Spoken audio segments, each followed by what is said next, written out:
ভাইয়া আমি তোমাকে কিছু বলতে চাই। কিরে বোন, কোনো সমস্যা?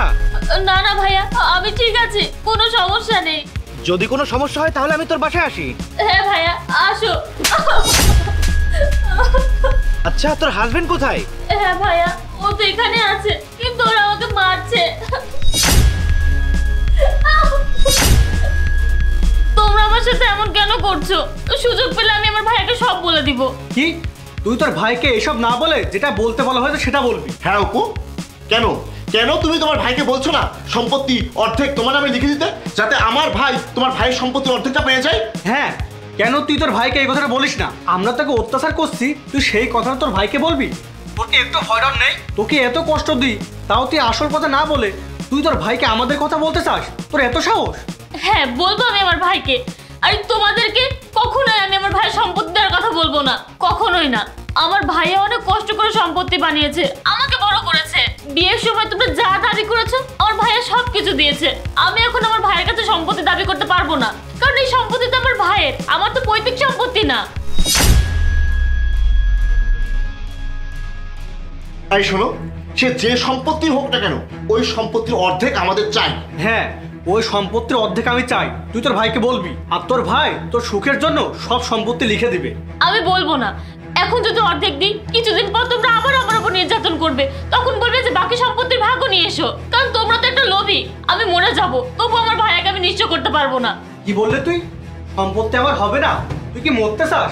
দেখ আমি তো কি অবস্থা করি। বল, তোর ভাইকে তুই সম্পত্তি দেওয়ার কথা বলবি কিনা? তোর বলতে হবে না, আমি সব শুনেছি।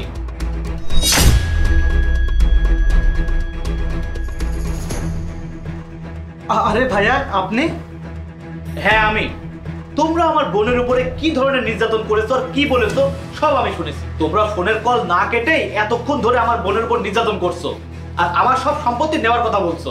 আর আমার সম্পত্তির উপরে তোমাদের এত লোভ, তুমি সেটা আমাকে সরাসরি বলতে পারতে। আমার বোনের বিয়ের সময় তোমার চাহিদা মতো আমি তোমাকে সবকিছু দিয়েছি।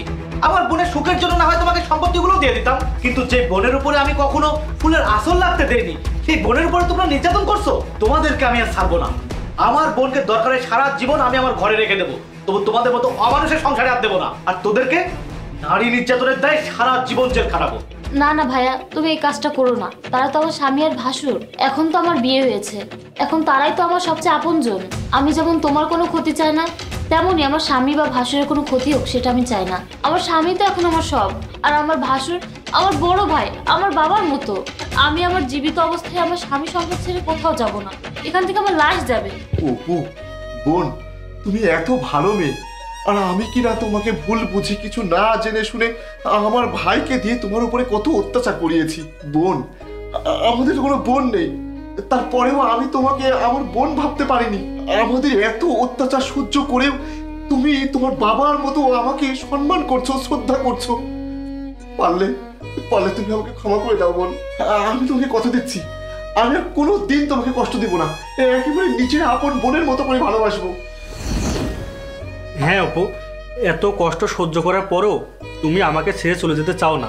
আমাদের কোনো কষ্ট হোক সেটা তুমি চাও না। আমরা ভুল করেছি, তুমি আমাদেরকে ক্ষমা করে দাও। আমি প্রমিস করছি তোমার অমর্যাদা হবে এমন কোনো কাজ করব না। ভাইয়া, আপনিও আমাদেরকে ক্ষমা করে দিন। এবার বুঝতে পেরেছো? এই হলো আমার বোন, যাকে আমি ভালো আদর্শ দিয়ে মানুষ করেছি। হ্যাঁ ভাই, তুমি আমাদেরকে ক্ষমা করে দাও। আমি তোমাকে কথা দিচ্ছি, আজকের পর থেকে তোমার বোন আমার বোন হয়ে থাকবে এখানে। তুমি যদি কোনোদিন শোনো যে ওকে আমরা কোনো কষ্ট দিয়েছি, তোমার যে শাস্তি দেওয়ার তুমি দিও, আমরা মাথা পেতে নেব, আমাদের আর কিছু লাগবে না। ঠিক আছে, আপনারা যে আপনাদের ভুল বুঝতে পেরেছেন এটাই অনেক। যাও বোন, তোমার ভাইয়ের জন্য খাবারের ব্যবস্থা করো, আজকে সবাই মিলে একসাথে খাবো। যাও। ঠিক আছে ভাইয়া।